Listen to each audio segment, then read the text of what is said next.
और राजस्थान में भर्ती परीक्षाओं में फर्जीवाड़े और घोटाले के खुलासे के बाद प्रदेश का सियासी पारा हाई है। जी हां, बीजेपी और कांग्रेस के बीच नई जुबानी जंग छिड़ गई है। एक और जहां कांग्रेस इसे मुद्दा बना करके सरकार को घेरने में जुटी है, तो वहीं खुद सीएम भजनलाल शर्मा इस मुद्दे पर पलटवार कर रहे हैं। ये रिपोर्ट देखिए।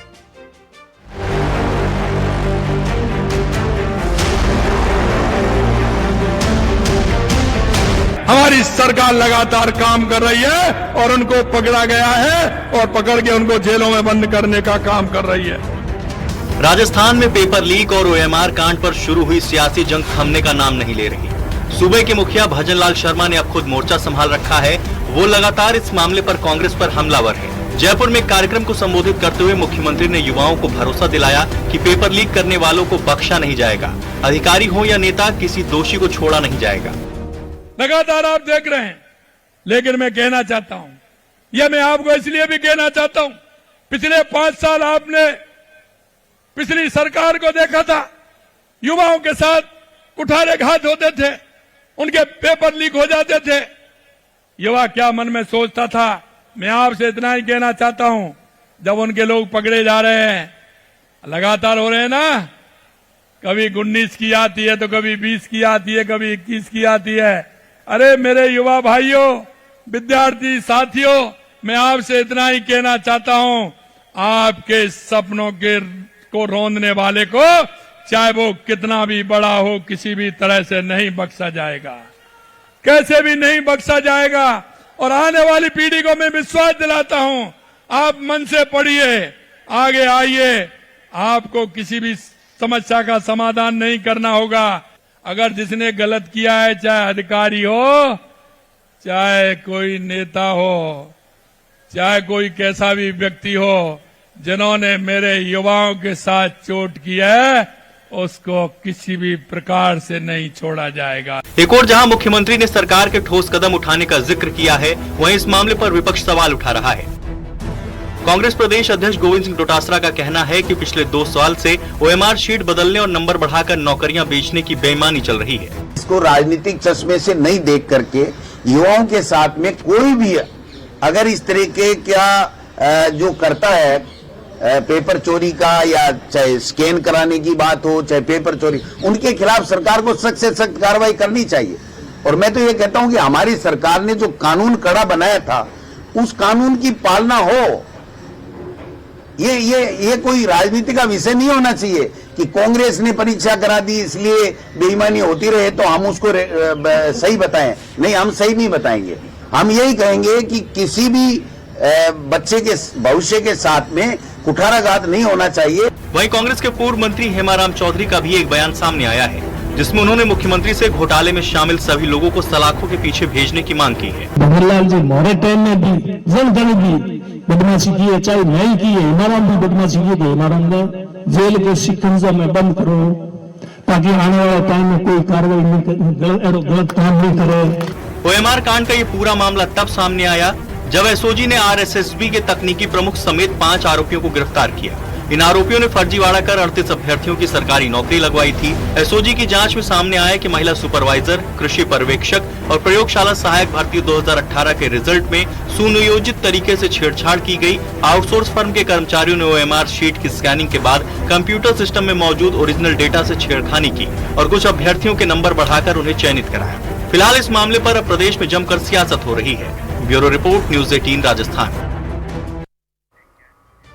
और इसी बीच चित्तौड़गढ़ से एक बड़ी खबर है, जहां पर जुआ खेलते 12 लोगों की गिरफ्तारी हुई है। पुलिस ने 31,000 कैश भी बरामद कर लिया है। बड़ी खबर आपको बता रहे हैं, 6 मोटरसाइकिल जब्त किए गए हैं। पेड़ के नीचे जानकारी ये मिल रही थी कि दाव ये जुआरी लगा रहे थे, तो 6 मोटरसाइकिल भी जब्त की गई है।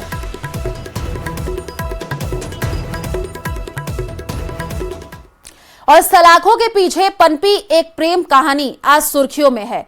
2 अलग अलग हत्याकांडों में आजीवन कारावास काट रहे 2 कैदी प्रिया सेठ और हनुमान प्रसाद आज शादी के बंधन में बंधने जा रहे हैं। और ये घटना इसलिए खास है क्योंकि दोनों ने ओपन जेल में रहते हुए एक दूसरे से प्यार किया। ये रिपोर्ट देखिए।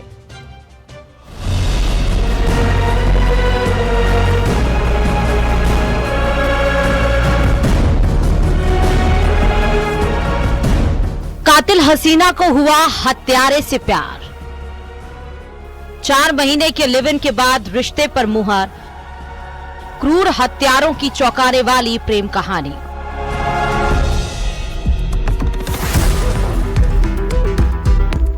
प्रेम समय, उम्र या परिस्थितियों का मोहताज नहीं होता। यह रूह का एहसास है जो हर सांस में बसता है। किसी खास मौसम या फूल की तरह खिलकर मुरझाता नहीं। यकीन नहीं तो प्रिया सेठ और हनुमान प्रसाद को देख लीजिए। 2 अलग अलग क्रूर हत्या कांडों में उम्र कैद काट रहे दोनों 23 जनवरी को परिणय सूत्र में बंधने जा रहे हैं। हनुमान के अलवर स्थित पैतृक मकान में दोनों की शादी होनी है। खुश है भाई हम तो। अच्छा, जब ये मतलब पसंद जो की इसमें, क्या वहीं आपको बताया था पहले कैसे क्या था? भाई बताओ कि ना बताई। अब शादी के बाद अभी तो आएंगे शादी के भी तो वो है। हाँ, अभी तो गए आए हुए। अच्छा, शादी का जयपुर का है? हाँ, जयपुर है। जयपुर में? हाँ, जयपुर में अभी गए आई है। परिवार में खुशी का माहौल है आज? हाँ, खुशी का माहौल रहे भाई। हाँ, कब आ गया था हनुमान? कब में शामिल हुआ? हाँ, हनुमान परसों आया थी। हाँ, परसों आया। मिली जानकारी के मुताबिक प्रिया सेठ और हनुमान प्रसाद दोनों जयपुर सेंट्रल जेल में बंद थे, लेकिन करीब 1 साल पहले उन दोनों को ओपन जेल में शिफ्ट किया गया। ओपन जेल में दोनों की मुलाकात हुई। 4 महीने तक लिव इन में रहने के बाद अब दोनों शादी के बंधन में बंधने जा रहे। अब दोनों का अतीत जान लीजिए। प्रिया सेठ ने हनी ट्रैप में फंसाकर अपने बॉयफ्रेंड दुष्यंत शर्मा को मई 2018 में बेरहमी से मौत के घाट उतारा था। उसकी लाश सूटकेस में हाईवे पर फेंक दी थी। 2018 में जेल जाने से पहले प्रिया सेठ अपने पूर्व बॉयफ्रेंड दीक्षांत कामरा के साथ लिव इन में रह रही थी। दीक्षांत भी प्रिया के साथ मर्डर केस में सह आरोपी और उम्र कैद काट रहा है, जबकि दूल्हा बनने जा रहा हनुमान प्रसाद ने 2017 में शादीशुदा प्रेमिका संतोष शर्मा के पति और उसके बच्चों की हत्या की और इसी मामले में उम्र कैद काट रहा। उसकी प्रेमिका संतोष शर्मा भी पति की हत्या के मामले में उम्र कैद काट रही। नवंबर 2025 में दोनों ने शादी का फैसला किया और परिवार को सूचित किया।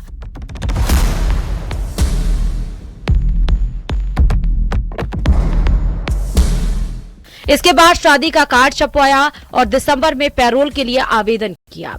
पैरोल के लिए दोनों ने हाई कोर्ट का रुख किया। 7 जनवरी 2026 को राजस्थान हाई कोर्ट ने जिला पैरोल एडवाइजरी कमेटी को 7 दिनों के अंदर फैसला करने का निर्देश दिया। कमेटी ने दोनों की पैरोल मंजूर की। पैरोल 15 दिनों की है, जिसके दौरान शादी और संबंधित कार्यक्रम पूरे होंगे। पैरोल खत्म होने पर दोनों जेल लौट आएंगे। न्यूज 18 राजस्थान के लिए अलवर से नितिन तिवारी की रिपोर्ट।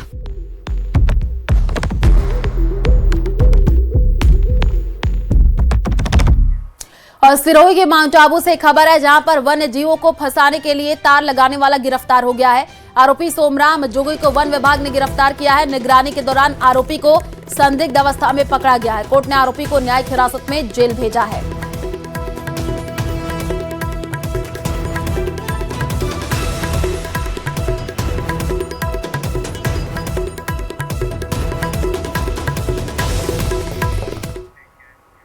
और चलिए अब बुलेटिन में आगे बात करेंगे सीकर से आई एक बड़ी खबर की, जहां नीम का थाना में तीसरी बार रोहित गोदारा के नाम से खनन कारोबारियों से धमकी देकर के आपको बताया कि रंगदारी मांगने का मामला सामने आया और इलाके में कुछ दिन में ये तीसरा मामला बताया जा रहा है। कुछ दिन पहले खनन कारोबारी त्रिलोक चंद दीवान और दौलत राम गोयल को रोहित गोदारा के नाम से धमकी मिली थी। अब खनन कारोबारी दिनेश अग्रवाल से 2 करोड़ रुपए की रंगदारी मांगी गई है। वॉइस मैसेज में दिनेश अग्रवाल से 2 करोड़ की रंगदारी मांगी गई है। रकम नहीं देने पर परिवार को मारने की धमकी दी गई है। मामले में कारोबारी ने कोतवाली पुलिस थाने में रिपोर्ट भी दी है।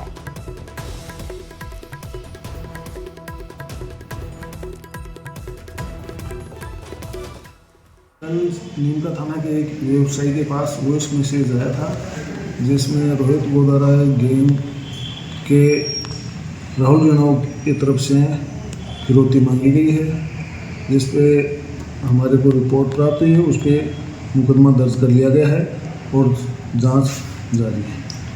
क्या डिमांड थी, कितने पैसे की डिमांड थी? 2 करोड़ रुपए की फिरौती मांगी।